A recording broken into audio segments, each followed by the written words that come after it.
ಒಂದು ಪ್ರಾಣಿ ಯೂಶುವಲಿ ಯಾರಿಗೂ ತೊಂದರೆ ಕೊಡಲ್ಲ. ಆದ್ರೆ ಅದರ ಮರಿ ತಂಟೆಗೆ ಬಂದ್ರೆ ಅದು ಯಾರೇ ಆಗಿರ್ಲಿ ಅವ್ರ ಮೇಲೆ ಅಟ್ಯಾಕ್ ಮಾಡುತ್ತೆ ಅಂತ ಹೇಳ್ತಾ ಟ್ರೈಲರ್ ಮುಖಾಂತರನೇ ದೊಡ್ಡ ಸೌಂಡ್ ಮಾಡ್ತಾ ಇರುವಂತಹ ಸಿನಿಮಾ ಅಂದ್ರೆ ಕಾಂಗರು. ಅದರ ಮರಿ ತಂಟೆಗೆ ಬಂದ್ರೆ ಮಾತ್ರ ಅದು ಯಾರೇ ಆಗಿರ್ಲಿ ಅವ್ರ ಮೇಲೆ ಅಟ್ಯಾಕ್ ಮಾಡುತ್ತೆ. ನಾನು ಆ ಪ್ರಾಣಿ ಥರಾನೇ. ಆದಿತ್ಯ ಅವರ ಅಭಿನಯದ most expected cinema kangaroo movie. So ಈ ಸಿನಿಮಾದ ಲೇಟೆಸ್ಟ್ ಅಪ್ಡೇಟ್ಸ್ ಏನಿದೆ ಅಂತ ಕೊಡ್ತಾ ಹೋಗ್ತೀನಿ. ಅದಕ್ಕೂ ಮುನ್ನ ಹಾಯ್ ಹಲೋ ನಮಸ್ಕಾರ, ವೆಲ್ಕಮ್ ಟು TV19 ಕನ್ನಡ. ನಾನು ಪವಿತ್ರ. ಆದಿತ್ಯ ಅವರು ಇಲ್ಲಿ ಪೊಲೀಸ್ ಆಫೀಸರ್ ಆಗಿ, ರಂಜನಿ ರಾಘವನ್ ಸೈಕಿಯಾಟ್ರಿಸ್ಟ್ ಆಗಿ, ಕಿಶೋರ್ ಮೇಘಲಮನೆ ಅವರ ನಿರ್ದೇಶನದಲ್ಲಿ ಮೇ 3ನೇ ತಾರೀಕು ರಿಲೀಸ್ ಆಗ್ತಾ ಇರುವಂತಹ ಆಕ್ಷನ್ ಥ್ರಿಲ್ಲರ್ ಸಸ್ಪೆನ್ಸ್ ಮೂವಿ ಅದು ಕಾಂಗರು ಸಿನಿಮಾ. ಸೊ ಸಿಕ್ಕಾಪಟ್ಟೆ ನಿರೀಕ್ಷೆನ ಹೆಚ್ಚಿದೆ. ಇದರಲ್ಲಿ ಒಂದು ಲೇಟೆಸ್ಟ್ ಅಪ್ಡೇಟ್ ನಿಮ್ಗೇನಪ್ಪ ಅಂತಂದ್ರೆ, ಈಗಾಗಲೇ ಸೆನ್ಸಾರ್ ಮಂಡಳಿಯಿಂದ ಸಿನಿಮಾಗೆ UBAR-A ಸರ್ಟಿಫಿಕೇಟ್ ಸಿಕ್ಕಿದಾಗಿದೆ. ಸ್ಕ್ರೀನಿಂಗ್ ಟೀಮ್ ಅಂತೂ ಸಿನಿಮಾ ನೋಡಿದ್ದಾಯ್ತು, ಮೆಚ್ಕೊಂಡಿದ್ದಾಯ್ತು. ಇನ್ನು ನೀವು ಅಷ್ಟೇ 3ನೇ ತಾರೀಕು ಥಿಯೇಟ್ರಿಗೆ ಹೋಗಿ ಸಿನಿಮಾ ನೋಡಬೇಕು, ಸಿನಿಮಾ ಮೆಚ್ಕೊಳ್ಬೇಕು. ಇಲ್ಲಂತೂ ಆದಿತ್ಯ ಅವರು ಈ ವರ್ಷದ ಬ್ಯುಸಿಯೆಸ್ಟ್ ನಟ. ಸಾಲು ಸಾಲು ಸಿನಿಮಾಗಳು ರೆಡಿ ಇದೆ. ಅವರ ಫ್ಯಾನ್ಸ್ಗಂತೂ ಹಬ್ಬನೇ ಸರಿ.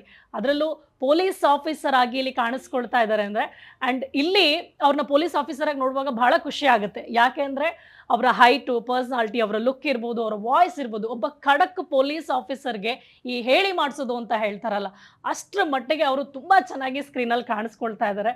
ಅಂಥ ಪ್ರೆಸೆನ್ಸ್ ಇದೆ ಸ್ಕ್ರೀನಲ್ಲಿ ಅವ್ರದ್ದು. ಸೊ ಹಾಗಾಗಿ ಅವರಂತೂ ಪೊಲೀಸ್ ಆಫೀಸರ್ ಆಗಿ ಕಾಪ್ ಇದರಲ್ಲಿ ತುಂಬ ಚೆನ್ನಾಗಿ ಕಾಣಿಸ್ಕೊಳ್ತಾ ಇದ್ದಾರೆ. ಏನು ರಂಜನಿ ರಾಘವನ್ ಅವರು TV ಶೋಗಳಲ್ಲಿ, ಅವರು TV ಸ್ಟಾರ್, ಅವರು ಕನ್ನಡತಿ ಸೀರಿಯಲಲ್ಲಿ ಈಗ ಕನ್ನಡತಿ ರಂಜನಿ ಅಂತಲೇ ಕರೆಸ್ಕೊಳ್ಳೋ ಮಟ್ಟಿಗೆ ಜನರ ಮನ ಮುಟ್ಟದಂಥವ್ರು. ಸೊ ಈ ಸಿನಿಮಾದಲ್ಲಿ ನಾಯಕಿಯಾಗಿ ಸೈಕಿಯಾಟ್ರಿಸ್ಟ್ ಪಾತ್ರನ ಅವ್ರು ನಿರ್ವಹಿಸ್ತಾ ಇದ್ದಾರೆ. ಇಲ್ಲಿ ಹೀರೋ ಬಗ್ಗೆ ಹೇಳಬೇಕಾದ್ರೆ ನಾನು ಹೇಳಿದೆ, ಡೆಡ್ಲಿ ಸೋಮಾ ಅನ್ನುವಂಥದ್ದು ಒಂದು ಬ್ರೇಕ್ ಮೂವಿ ಅದು ಆದಿತ್ಯ ಅವ್ರಿಗೆ. ಅದೇ ರೀತಿಯಾದಂಥ ಮೂವಿನ ಇಲ್ಲಿ ಕಿಶೋರ್ ಮೇಘಲಮನೆ ಅವರು ಅವರ ಫ್ಯಾನ್ಸಿಗೆ ಕೊಡ್ತಾ ಇದ್ದಾರೆ ಅನ್ನುವಂಥದ್ದೇ ಫ್ಯಾನ್ಸ್ ಒಂದು ದೊಡ್ಡ ಭರವಸೆ.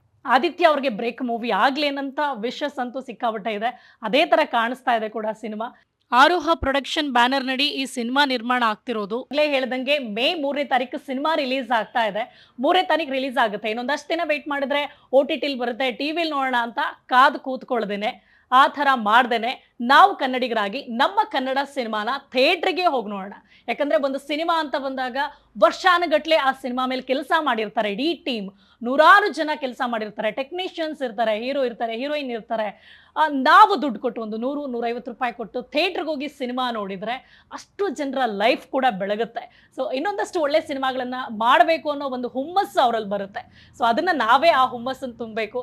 ಕನ್ನಡದವರಾಗಿ ನಮ್ಮ ಕನ್ನಡ ಸಿನಿಮಾ ನೋಡಿಲ್ಲ ಅಂದರೆ ಹೆಂಗೆ? ಸೊ ನೆಗ್ಲೆಕ್ಟ್ ಮಾಡ್ದೇನೆ ಥಿಯೇಟ್ರಿಗೆ ಹೋಗಿ ನೀವು ಮೇ 3ನೇ ತಾರೀಕು ಕಾಂಗರು ಸಿನಿಮಾ ನೋಡಿ. ಹಾಗೆ ಈ ವಿಡಿಯೋ ಇಷ್ಟ ಆಗಿದ್ರೆ ಈಗಲೇ ಲೈಕ್ ಮಾಡಿ, ಕಮೆಂಟ್ ಮಾಡಿ.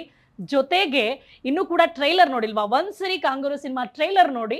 ಹಾಗೆ ಏನು ಇಷ್ಟ ಆಯಿತು ಅಂತ ಕಮೆಂಟ್ ಮಾಡಿ. Thanks for watching.